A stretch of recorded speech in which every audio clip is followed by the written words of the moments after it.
জানেন কি মকর সংক্রান্তির রহস্য? প্রাচীনকালে দেবতা, ঋষি আর মানব সবাই জানত সূর্যের পথ চলার দিক পরিবর্তনের দিনটি এক অনন্য দিন। সেটি মকর সংক্রান্তি। পৌরাণিক কাহিনীতে বলা হয়, শীতের এক দীর্ঘ রাত শেষে দেবতাদের রাজ্য স্বর্গলোকে সবাই উদ্বিগ্ন, কারণ দানব শক্তির আধিক্যে পৃথিবীতে অন্ধকার বাড়ছিল, আনন্দ হাসি যেন হারিয়ে যাচ্ছিল। দেবতারা সিদ্ধান্ত নিলেন সূর্যদেবের আশ্রয় নেওয়ার। সূর্যদেব তখন দক্ষিণায়নের পথে, মানুষের কাছে কম আলো, কম উষ্ণতা পৌঁছাচ্ছিল।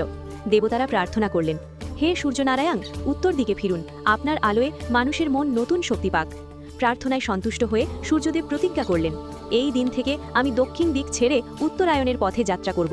পৃথিবীতে নতুন আলো, নতুন প্রাণ, নতুন সূচনা আসুক।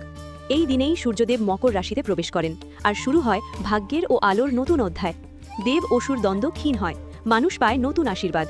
সেই দিন থেকেই শুরু হয় মকর সংক্রান্তি, আলো উষ্ণতার প্রত্যাবর্তনের উৎসব। পৃথিবীর প্রত্যেক প্রান্তে আনন্দের ঢেউ বয়ে যায়। কেউ ঘুড়ি ওড়ায়, কেউ পিঠে পুলি বানায়, কেউ পবিত্র নদীতে স্নান করে। সবাই বিশ্বাস করে, যেদিন সূর্য উত্তরায়ণে ফেরে সেদিনই আলো, আনন্দ আর সমৃদ্ধি ঘরে আসে। কথিত আছে, এই শুভ দিনে দেবপুত্র শনি সূর্যদেবের সাথে মিলিত হন। পিতা পুত্রের সম্পর্কের উষ্ণতায় পৃথিবীর জীবনও উষ্ণ হয়ে ওঠে। তাই মকর সংক্রান্তির শুভারম্ভের প্রতীক। সকল মন খারাপ দূরে রেখে নতুন সূর্যের দিকে এগিয়ে যাওয়ার দিন। শুভ মকর সংক্রান্তি। আলো, উষ্ণতা ও আশীর্বাদে ভরে থাকুক তোমার জীবন।